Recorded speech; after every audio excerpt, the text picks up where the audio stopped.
सांख्यिकी के अंदर 10वें वर्ग के लिए बहुलक ज्ञात करना सीखेंगे। प्रश्न इस प्रकार रहेगा, वर्ग अंतराल, बारंबारता। यह दूसरी चीज़ें भी लिखी हो सकती है, लेकिन मूल में यही होता है, वर्ग अंतराल, बारंबारता। 1 से 3 में 5 है बारंबारता, 3 से 5 8 है, 5 से 7 में 4 है, 7 से 9 में 3 है, 9 से 11 में 2 है। तो इस तरह का प्रश्न रहेगा। 10वीं कक्षा की प्रश्नावली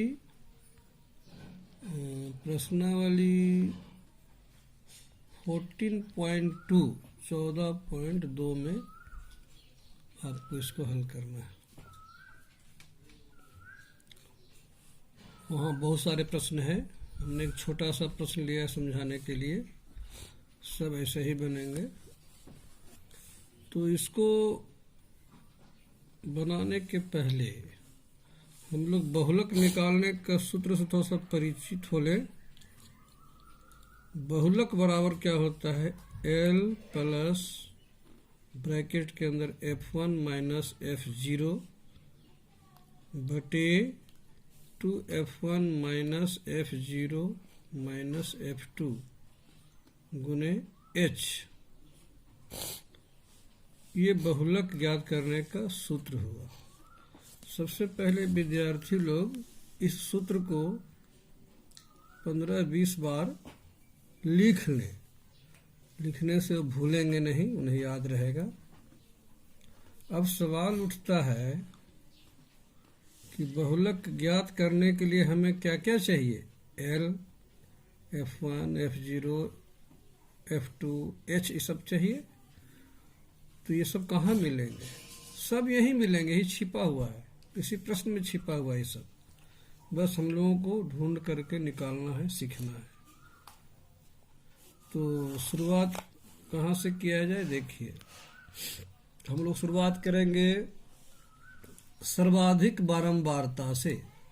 सबसे बड़ा बारंबारता कौन है इसमें? 5 है कि 8 है कि 4 है कि 3 है कि 2 है? सबसे बड़ा अंक क्या है? 8 सबसे बड़ा अंक है। तो हम लोग यही शुरुआत करेंगे। यहाँ सर्वाधिक, सर्वाधिक मतलब सबसे अधिक, सबसे बड़ा बारंबारता कौन है?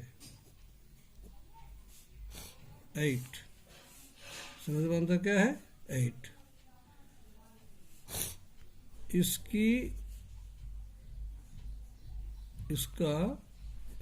इसका संगत वर्ग अंतराल कौन सा होगा? संगत वर्ग अंतराल कौन सा होगा? 3 से 5। 3 से 5। इसलिए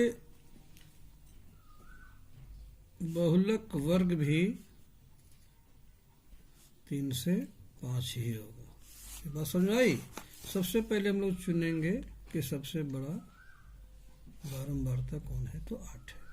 8 लिख दिया। इसका संगत वर्ग अंतराल कौन सा है? 3 से 5। तो संगत वर्ग 3 से 5 हो गया। तो बहुलक वर्ग भी ही होगा 3 से 5। अच्छा, अब प्रश्नानुसार हम लोग यहाँ लिख सकते हैं।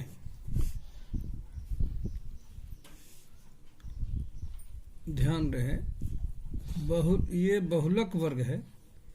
ये 3 क्या है? निम्न सीमा। और 5 क्या है? उच्च सीमा, लोएस्ट लिमिट है ना। तो यही L है। L हो गया ही 3। L हो गया 3।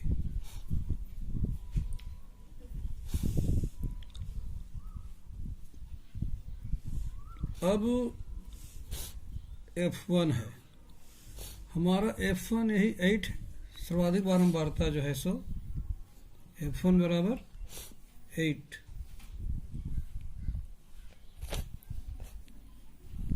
और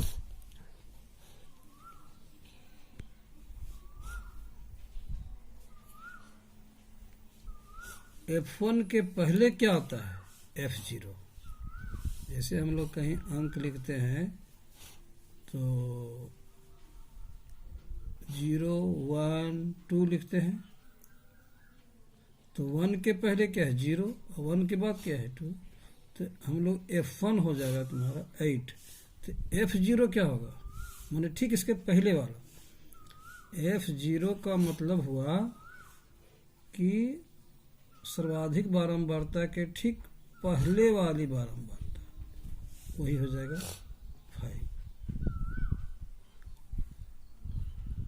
और F0 के बाद F1 तो हो ही गया 8, और F2 मतलब क्या हुआ कि ठीक उसके बाद वाला। अगर हम लोग इसको F1 मान लें तो ये हो जाएगा F0 इसके ठीक पहले, और इधर क्या हो जाएगा? F2। तो F2 क्या हो जाएगा? 4। बात समझ में आई? 0 1 2। जब हम लोग F1 को पकड़ लेंगे तो F1 के ठीक पहले F0, और F1 के बाद ठीक F2। तो सब कुछ तो ही छिपा हुआ है। तो अगर हम लोग इसको पकड़ लेंगे तो F1 हो गया 8, F0 हो गया 5, और F2 हो गया 4।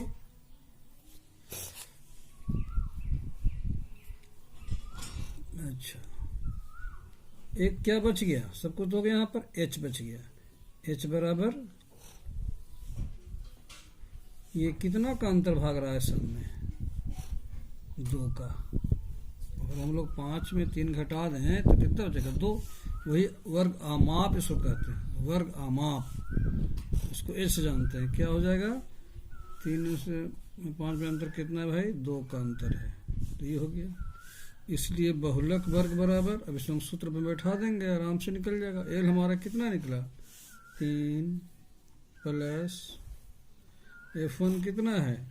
8 माइनस F0 कितना है?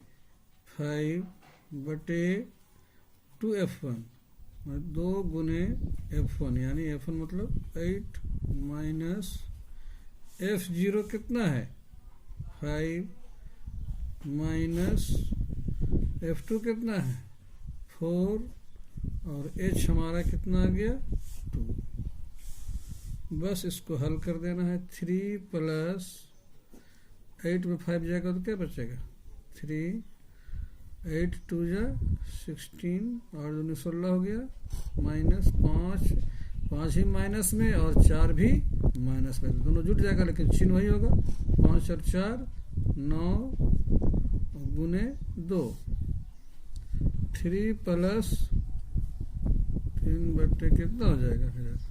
16 में 9 गया तो 7 गुने 2। अगर यह 7 होता तो इसे साथ साथ कट सकता था इधर आपस में, लेकिन कट नहीं रहा है, कोई बात नहीं। 3 प्लस 3 2 जा, यानी 3 दूनी कितना हो जाएगा? 6 बटे 7 बराबर 3 प्लस, अब हम लोग 6 को भाग देंगे 7 से, भाग देंगे, भाग जाएगा नहीं, 0 0.0 7 ठीक है 76 4, चूंकि 10 लिए इसलिए 4, 7 बचे 35, कितना बचा? 4 नहीं 5 बचा 0, 7 7 49 1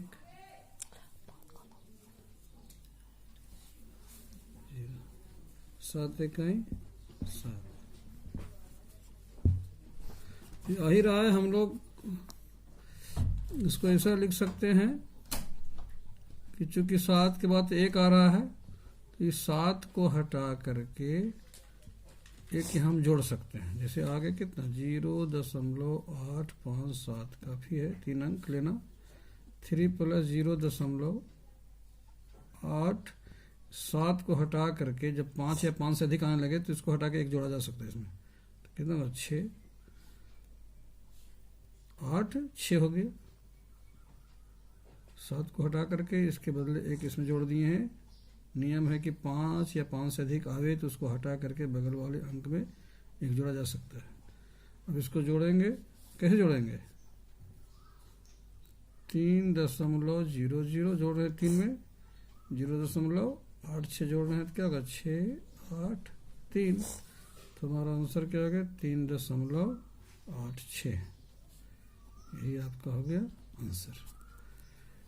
अब आप लोग 14.2 को कंप्लीट कर सकते हैं, पूरा बना सकते हैं बस इसी विधि के अनुसार। बहुत हल्का है, आसान है, थोड़ा सा मेहनत करना। ठीक।